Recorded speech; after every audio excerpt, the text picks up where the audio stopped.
अस्सलाम वालेकुम। बिस्मिल्लाहिर्रहमानिर्रहीम। आज हम स्टार्ट करने लगे क्लास 12 की केमिस्ट्री, और इसमें जो पहला चैप्टर है वो है S and P block elements. तो इंशाल्लाह आज हम इसकी स्टार्टिंग करेंगे। तो जैसा कि आप लोगों को पता है कि ये हम लोगों ने चैप्टर नंबर क्लास 9 के जो केमिस्ट्री है उसमें भी हमने पढ़ा था कि एस ब्लॉक और पी ब्लॉक एलिमेंट्स कौन से होते हैं। तो हमने ये पढ़ा था क्लास 9 की चैप्टर नंबर 3 पीरियोडिक टेबल में कि एस ब्लॉक एलिमेंट वो होते हैं जिनकी इलेक्ट्रॉनिक कॉन्फ़िगरेशन अगर हम करें तो एस के ऊपर जाकर एंड हो जाए, और पी ब्लॉक एलिमेंट वो होते हैं जिनकी अगर हम इलेक्ट्रॉनिक कॉन्फ़िगरेशन लिखें तो पी के ऊपर एंड हो। जैसे कि फर्ज करें कि हाइड्रोजन की इलेक्ट्रॉनिक कॉन्फ़िगरेशन 1s1, क्योंकि एक ही प्रोटॉन होता है तो ये एस ब्लॉक एलिमेंट है। इसी तरीके से इसके नीचे जितने भी आ रहे हैं हलीन की रब सफरियात, लिथियम, सोडियम, पोटेशियम, रोवेडियम, सीजियम, तो ये सारे के सारे 2s1, 3s1, 4s1। इससे अगली ले लें बेरिलियम वगैरह की, वो 2s2, 3s2, 4s2। तो इससे नीचे जितने भी आ रहे हैं बीमा का सर बड़ा जो हमने पढ़ा था, beryllium, magnesium, calcium, strontium, barium, और ये सारे 5s2, 6s2 और ये 7s2। तो ये सारे के एस ब्लॉक एलिमेंट है, क्योंकि ये सारे के सारे एस के ऊपर जाकर एंड हो रहे हैं। इसी तरीके से अगर हम किसी की इलेक्ट्रॉनिक कॉन्फ़िगरेशन लिखें, जैसे कि नाइट्रोजन की अगर हम लिखें 1s2, 2s2 और 2p इसकी, क्योंकि 7 प्रोटॉन है तो 2p ये बनती है 3। इसी तरीके से जो 2p1 के ऊपर एंड हो रहे होंगे 2p2 के ऊपर, 2p3 के ऊपर, या 3p1 के ऊपर, या 3p। आप लोगों को पता है कि एस में हमने पढ़ा था कि 2 तक आ सकते हैं, एस में 2, और पी में हमने पढ़ा था कि 6 इलेक्ट्रॉन तक आ सकते हैं। तो पी 2p1 हो या 2p2 हो या 2p3 हो या 2p4, 2p5, 2p6, ये सारे के सारे जो है पी ब्लॉक एलिमेंट है जिनकी भी। इसी तरीके से जिनकी 3p1 से लेकर 3p6 तक एंड होती है वो भी। इसी तरीके से जिनकी 4p1 से लेकर 4p6 तक एंड होती है, या 5p1 से लेकर 5p6 तक एंड होती है, वो सारे के सारे पी ब्लॉक एलिमेंट्स हैं। तो ये तो जनरल इंस्ट्रक्शन थी। अब आगे हम पढ़ते हैं पीरियड 3 की बात, और ये सारों से पहले पीरियड है पीरियड 3, सोडियम टू आर्गन, यानी थर्ड पीरियड की उसने बात की है। तो वो कहते हैं atomic and physical properties of period 3 elements. तो सारों से पहले हम ये देख लेते हैं कि फिजिकल प्रॉपर्टीज क्या होती हैं। आप लोगों को पता है कि दो किस्म की प्रॉपर्टीज होती हैं, एक होती है केमिकल प्रॉपर्टीज और एक होती है फिजिकल प्रॉपर्टीज। फिजिकल प्रॉपर्टीज वो होती हैं जो हमें वाज़ेह नजर आ जाए, फिजिकल अपीयरेंस, जैसे हम कह सकते हैं किसी की हाइट वगैरह, ये तो आम जो भी चीज़ हमें नजर आ जाती है वो होती है उसकी फिजिकल प्रॉपर्टीज, और केमिकल प्रॉपर्टीज उसकी दूसरी होती हैं। आगे आ जाती है एटॉमिक प्रॉपर्टीज। तो उसमें पहले उसने कहा कि जो तीसरा पीरियड है उसमें एलिमेंट्स कौन से आ जाते हैं। तो उसमें आ जाता है सोडियम, आ जाता है magnesium, aluminium, silicon, phosphorus, sulphur, chlorine और आर्गन। ये उन्होंने बताए हुए 8 एलिमेंट बताए हुए, क्योंकि सारी बात है 8 ग्रुप हैं तो तीसरे पीरियड में फिर 8 ही एलिमेंट्स हैं। तो ये इन्होंने बताए हुए ये वाले पीरियड्स ये वाले आ जाते हैं sodium, magnesium, aluminium, silicon, phosphorus, sulphur, chlorine और आर्गन। एटॉमिक प्रॉपर्टीज हैं electronic structure. In period 3 of periodic table 3s and 3p orbitals are filling with electron. वो कह रहे हैं जो तीसरा पीरियड है, अगर हम इनकी अब सोडियम से लेकर क्लोरीन की अगर हम इलेक्ट्रॉनिक कॉन्फ़िगरेशन लिखें,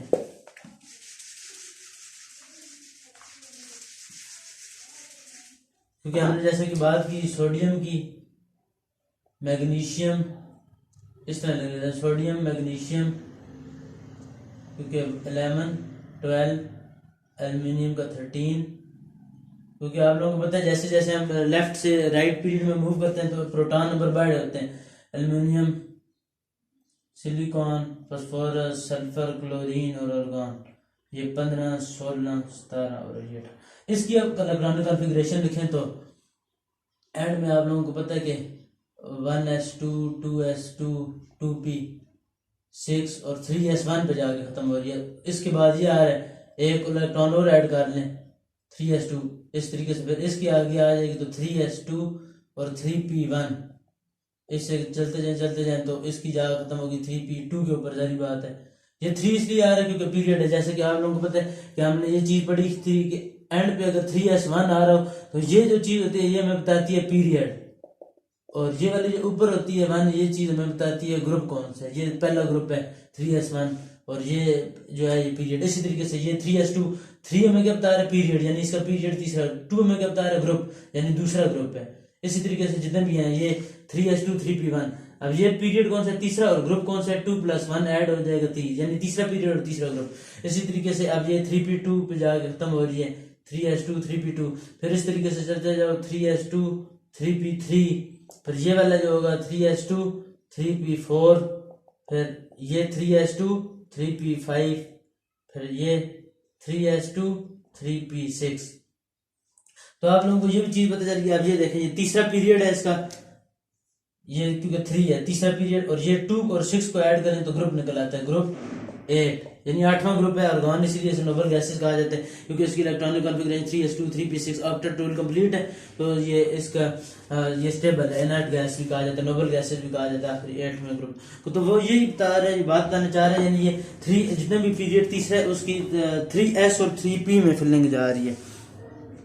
अब इसी तरीके से उसने अब p को भी डिवाइड किया, जैसे कि आप लोगों ने ऑर्बिटल जब पढ़ी थी, हमने क्या पढ़ा था कि ये जो s ऑर्बिटल होता है ये इस तरीके से होती है, शेप होती है इसकी, और ये जो p ऑर्बिटल होता है उसकी ये शेप होती है p ऑर्बिटल की। तो p में हमने पढ़े थे 3 किस्म के ऑर्बिटल आ जाते हैं, px, py और pz, py और pz सारों की, क्योंकि ये s है और ये p है, p की शेप तो सेम होगी, लेकिन ये x और y और z ये ओरिएंटेशन वगैरह बता रहे हैं। अब इसने p कहते हैं, जब px1 है 3p1 है, तो अब p1 को हम किस तरह लिखेंगे, सिर्फ हम ये लिख देंगे 3px1, यानी ये 3px1, बाकी 3py खाली है, 3pz भी खाली है, इसमें भी कोई नहीं है। अब 3p2 जब आ जाएगा तो हम कह देंगे 3px1 3py, ये भी y वाली 1 है। इस तरीके से जब 3 आ जाएंगे तो 3px1 3py1 और 3pz ये भी 1 हो जाएगी।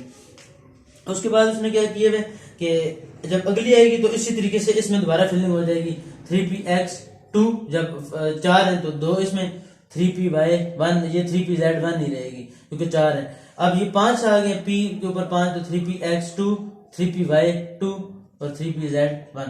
जब 3p6 की बारी आएगी तो 3px2 3py2 3pz2।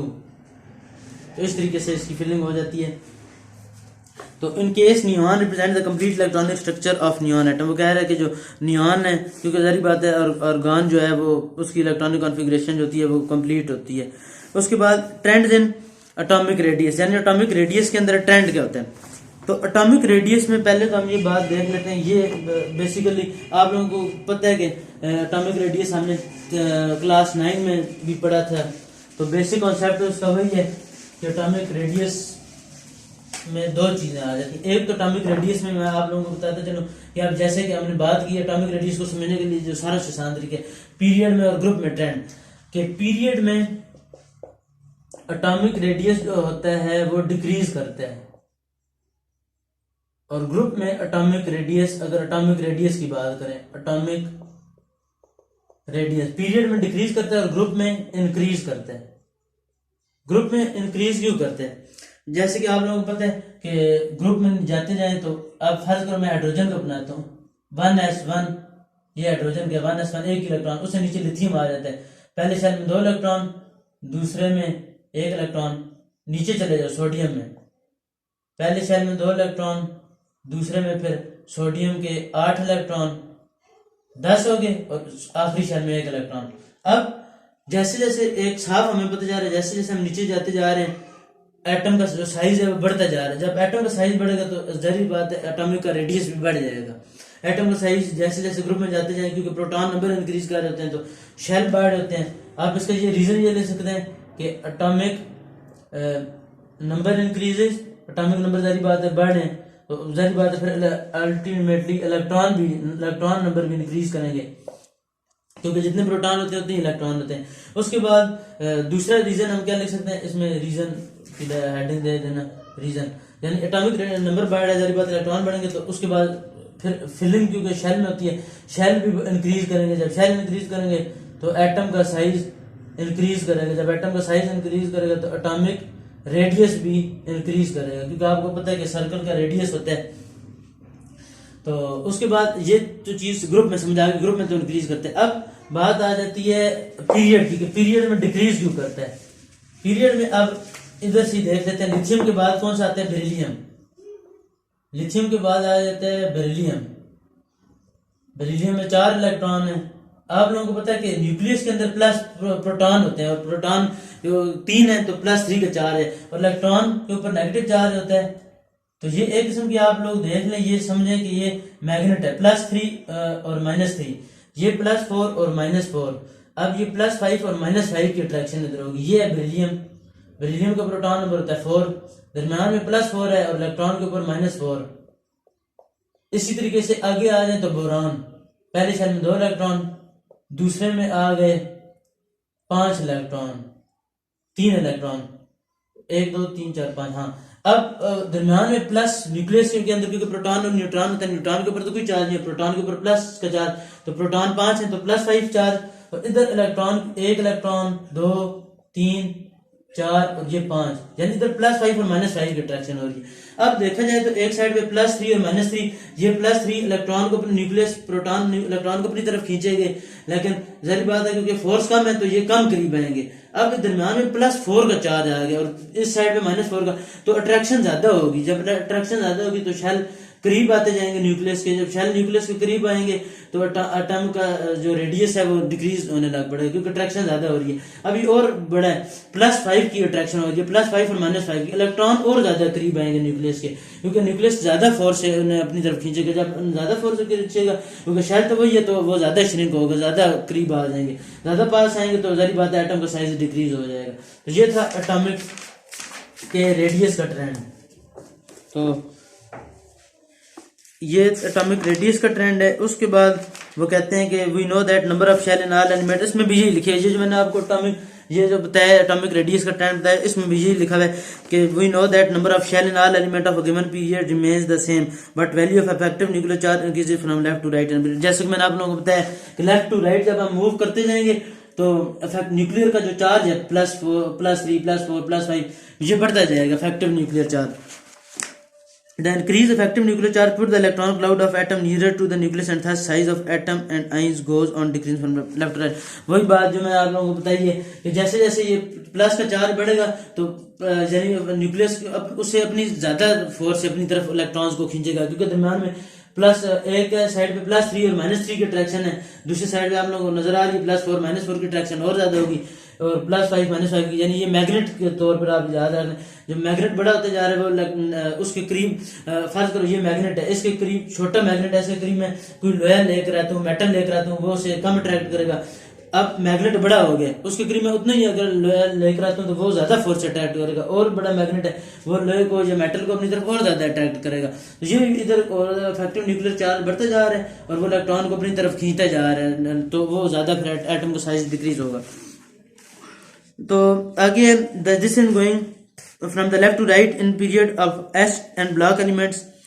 जैसे जैसे हम पीरियड में लेफ्ट से राइट मूव करते जाते हैं पीरियड्स में, तो एस और पी ब्लॉक एलिमेंट्स होते हैं। Atomic and ionic radius decrease with increase of atomic number. जैसे सारी बात है क्योंकि पीरियड में एटॉमिक नंबर तो बढ़ते ही जा रहे हैं, प्रोटॉन नंबर बढ़ते जा रहे हैं, तो उसकी वजह से क्या हो रहा है एटॉमिक साइज डिक्रीज करता जा रहा है, और रेडियस भी, आयन का जो रेडियस होता है ionic radius with increase of atomic number. This fact can be illustrated by considering the atomic covalent and ionic radii of elements as shown in figure. फिर उन्होंने एक टेबल शो किया है, उसमें उन्होंने बताया है कि हाइड्रोजन का जो है 2.08 उसने शो किया है, इस तरह लिथियम का 0.60, फिर सोडियम का 0.95, पोटेशियम का 1.33, बेरिलियम का। इस तरीके से जब हम पीरियड में मूव करते हैं तो सोडियम का 0.95, मैग्नीशियम का 0.65, और ये यानी साफ नजर आ रहा है कि कम होते जा रहा है। एल्युमिनियम का फिर और कम हो जाता है 0.50।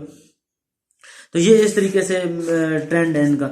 उसके बाद उसने आगे ये भी बताया है कि आयोनिक रेडियस इन एंगस्ट्रॉम, यानी ए के ऊपर जो साइन होता है A0, ये उसने वैसे तो एंगस्ट्रॉम भी कहते हैं, लेकिन इधर ionic radian angstrom of representative elements S and P block element in parenthesis are given the oxidation state. वो कह रहे हैं ऑक्सीडेशन स्टेट दी में जारी बात है, आप लोगों को पता है कि जो जिस ग्रुप से बिलोंग करता है उसके वैलेंस शेल में उतना ही इलेक्ट्रॉन्स होते हैं।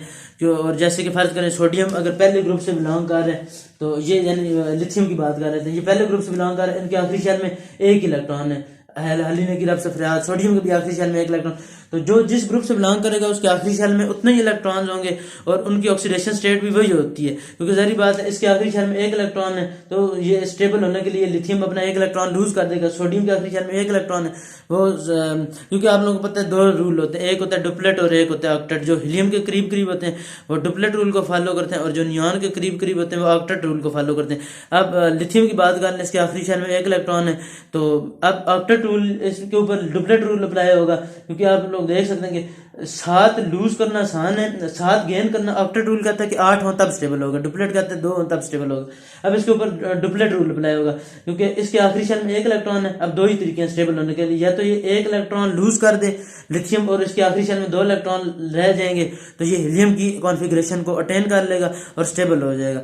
दूसरा तरीका ये है कि ये 7 एक लूज करने के बजाय 7 गेन करके ऑक्टेट रूल कंप्लीट कर ले। तो जरी बात है हमें साफ पता चल रहा है कि एक लूज करना आसान है बनस्बत इसके कि 8 गेन करे। 8 गेन करना मुश्किल है और एक लूज करना आसान है, तो एक लूज कर देगा ये।